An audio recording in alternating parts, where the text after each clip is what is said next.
আসসালামু আলাইকুম viewers, welcome back to my channel. আজ আমি আপনাদের সাথে কোনো রান্না শেয়ার করব না। আজ আমি আপনাদের সাথে শেয়ার করব চাল কুমড়া বড়ি দেওয়ার খুব মজার একটা টিপস।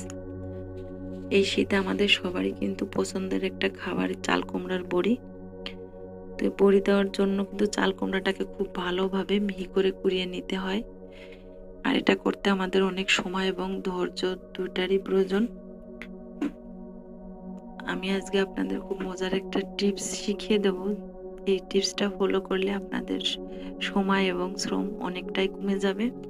আশা করি ভিডিওটা আপনাদের ভালো লাগবে।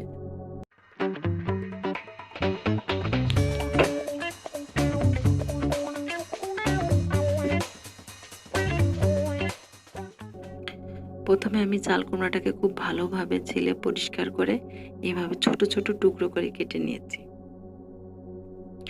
এই টুকরোগুলো আমি 15 থেকে 20 পিস করে একবার ব্লেন্ডারের ভিতরে দিয়ে দেব। আর দিয়ে দেব অর্ধেক পরিমাণ পানি। দেখুন, চাল কুমড়ার অর্ধেক পরিমাণ আমি পানি দিয়েছি এখানে। তারপরে এটা আমি 15 থেকে 20 সেকেন্ড মতো ব্লেন্ড করে নিব।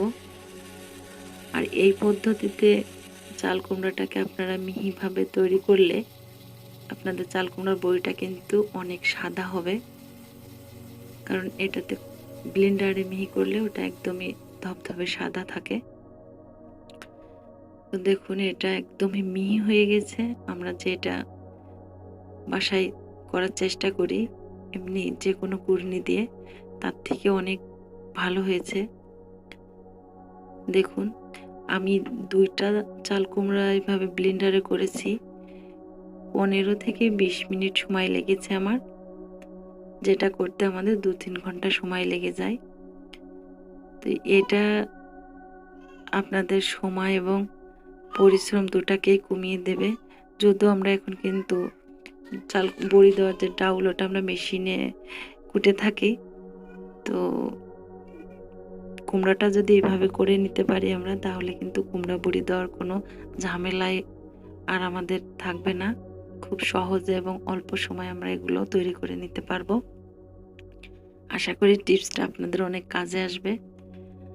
আর আমার ভিডিওটা ভালো লাগলে অবশ্যই আমার চ্যানেলটা সাবস্ক্রাইব করবেন। আর টিপসটা আপনাদের কেমন লেগেছে এটা জানাতে ভুলবেন না।